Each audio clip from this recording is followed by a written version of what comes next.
Since the beginning of Ireland's history, man has found his way by boat to the lush green isles of Ireland. The first of these were the Fomorians, the Partholonians, and the Nemedians. But today my story does not concern them. For today I will tell you the forgotten story of the first battle of Ireland, the Battle of Moycunga, between the Firbolg and the Tuatha Dé Danann. According to the tale, the Firbolg were a fairy tribe that were driven out of Ireland by a wretched plague and the constant attacks of the Fomorians. They fled to Greece in hopes of a better life, where they eventually were enslaved and forced to fill and carry their bags of dirt for their masters. For wherever they went, they made the land fertile and green. And from then on, they had earned the name, the Firbolg, men of bags. One day, they made their great escape. In ships made from the magical bags, they set out to sea. They saved the fairy tribe, were at sea for almost a year and scattered by a terrible storm, until eventually the tribes landed on the shores of Ireland. When they landed, the Druids and the barges of the Firbolg remembered the stories of their people, and their scattered clan made their way towards their ancient assembly place, known as Tura today. At the assembly point, Sláine, one of the 5 chieftains, divided Ireland into Leinster, Munster, Connaught and Ulster. And so, the years passed, and the Firbolg settled in all of Ireland, and for many years after. The noblest of kings to rule the Firbolg was King Uki. Uki and Tailtiu ruled Ireland for many years, establishing peace, plenty and justice, and were adored by all their servants. But one night, Uki had a dream. He woke in cold sweat and immediately sought his druid, César. I have had a vision. I saw a great flock of blackbirds coming from the depths of the ocean. They settled among us, fought with us. They brought confusion and devastated us. One of us struck the noblest of birds and cut off one of his wings. Tell me the meaning of this vision. The meaning of Uki's vision was revealed to him, and in a deep trance, César spoke. I have tidings for you. Warriors are coming across the ocean, heroes covering the ocean, a people skilled in every art.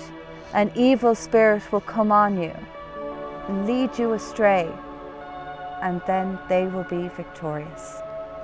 Not long after Uki's dream, a great mist came from the north, bringing darkness covering the land. For 3 days and 3 nights there was no sun.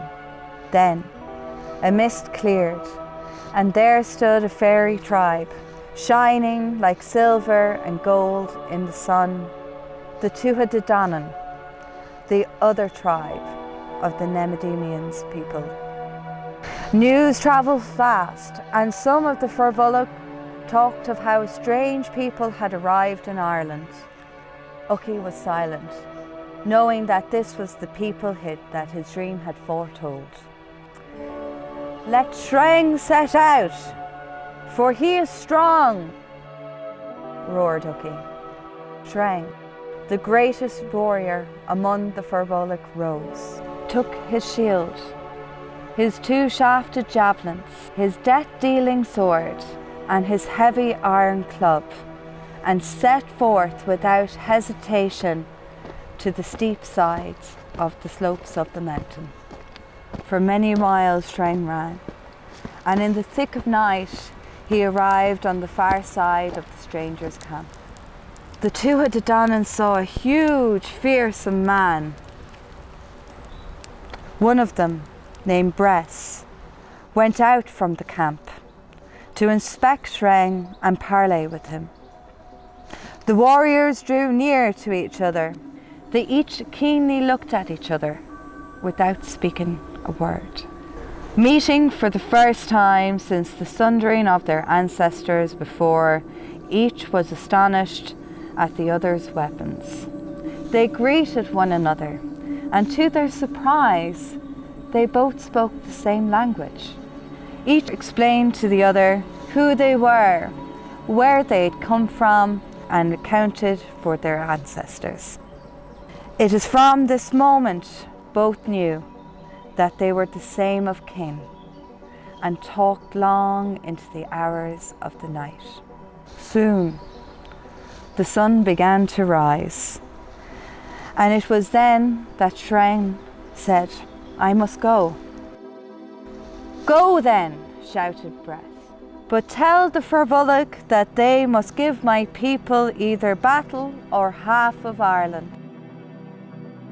And so Shrine ran back to his tribe.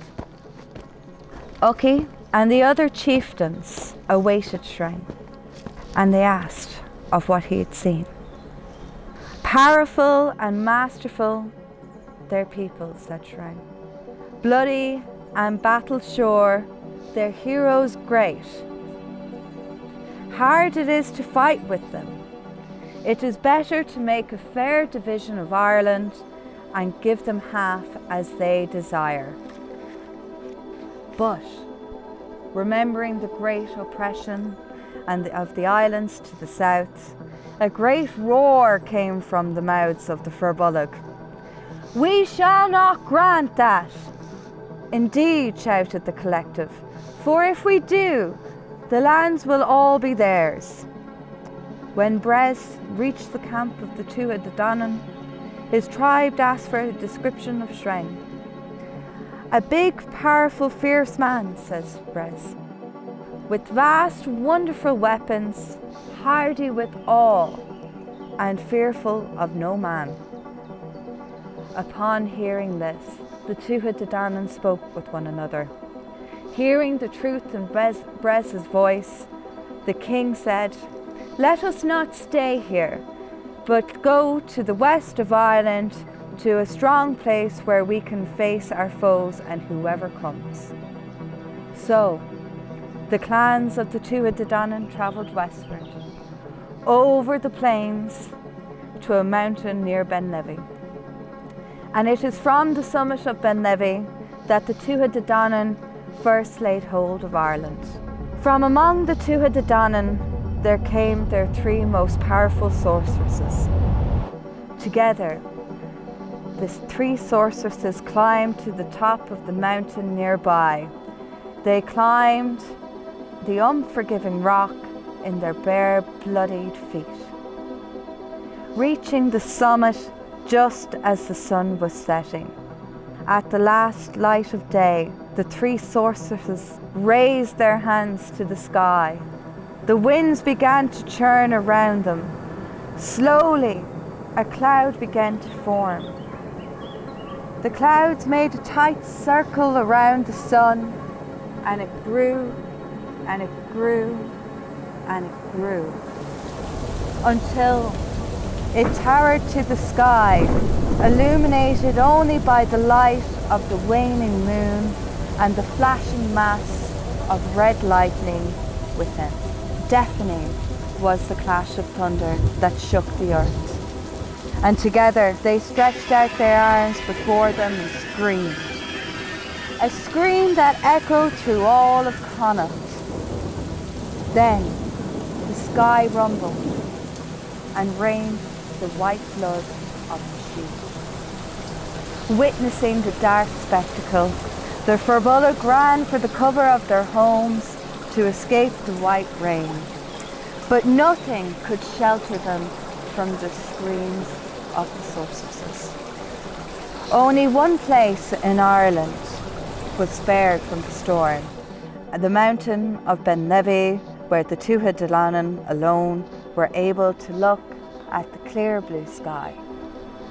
It was said that the rest of Ireland would not see sun for 3 days and 3 nights. The Firbolg gathered They grew more and more afraid as the screaming storm continued and the light from the sun felt like it would never return. The crowd of the Firbolg were in dismay. Sorcery of our druids cannot protect us from the sorcery of the Tuatha Dé Danann. And so the druids of the Firbolg gathered, and it took all the druids of all the clans of all the Firbolg to finally end the storm of three sorceresses. All gathered before Uki and Tailchu, their queen. For the Firbolg knew that the Tuatha Dé Danann were a foe greater than any before. And again, Shren stood before them. He pleaded with his people, implored them to share half the land of Ireland with the Tuatha Dé Danann, but his pleas fell on deaf ears. For their tribe had been ejected from their lands again and again.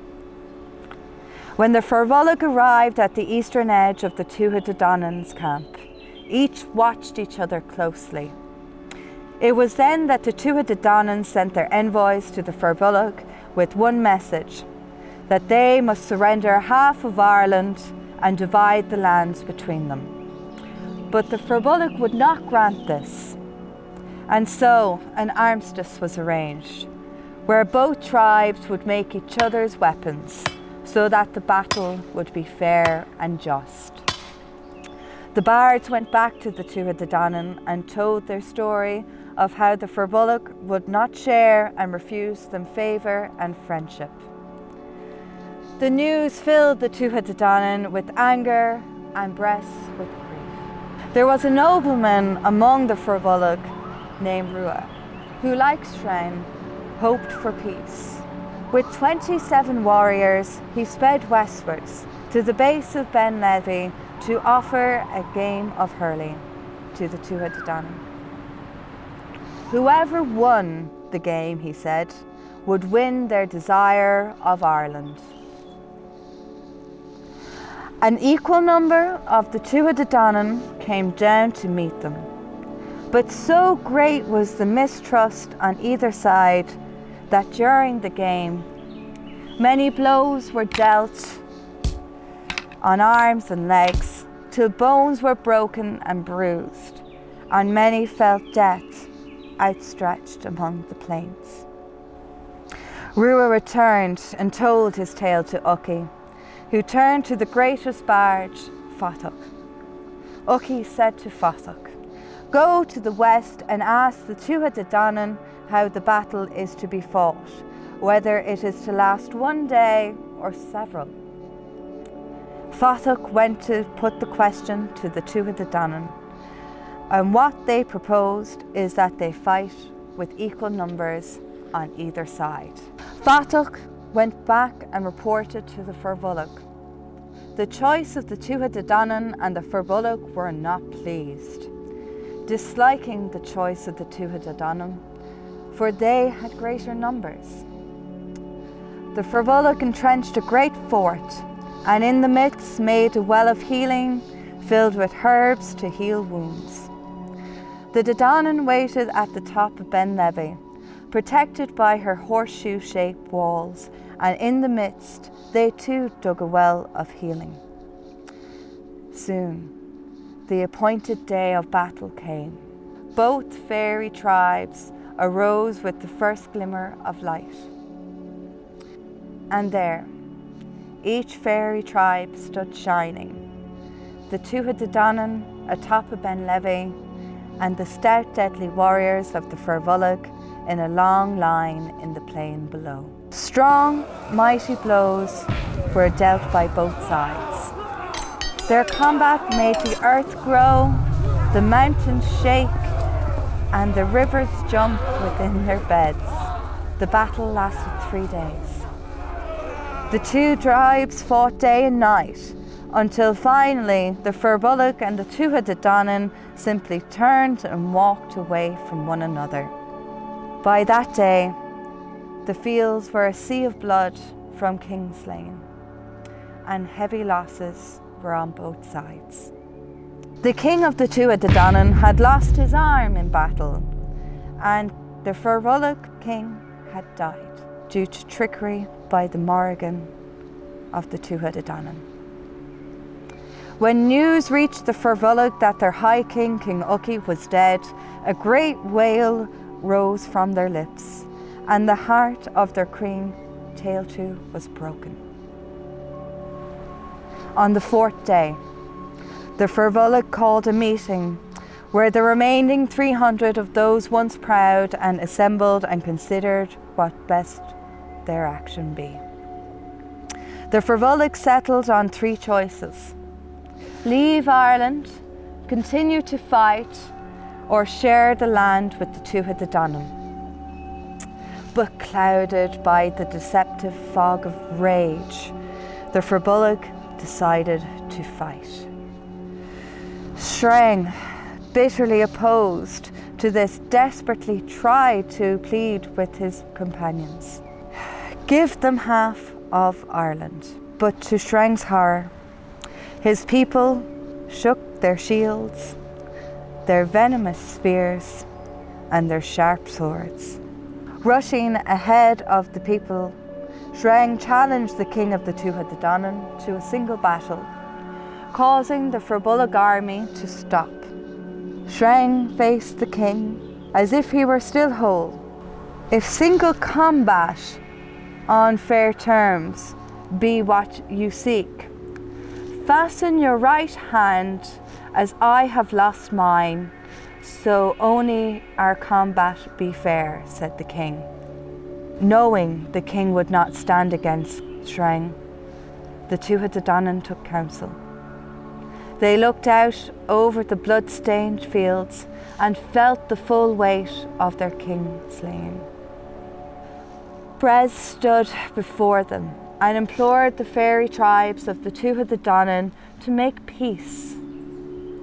It was decided that they would offer the Firbolg one of the provinces of Ireland, and in compensation for hiding the water of Ireland on the Firbolg's king, the Tuatha Dé Danann offered the Firbolg the domain over the lands beneath all the lakes of Ireland.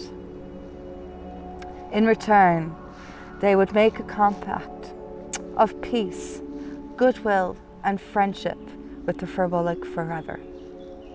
And so, the Firbolg and the Tuatha Dé Danann made peace. Shreng chose for the Firbolg the beautiful mountains and valleys, lakes and shores of Connacht.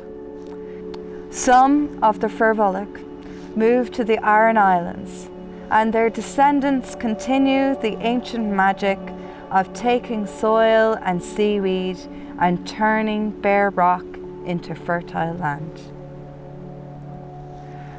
Forgotten are the stories of old, forgotten the first battles. Our lineage, our journeys of immigration and sacrifices of our ancestors.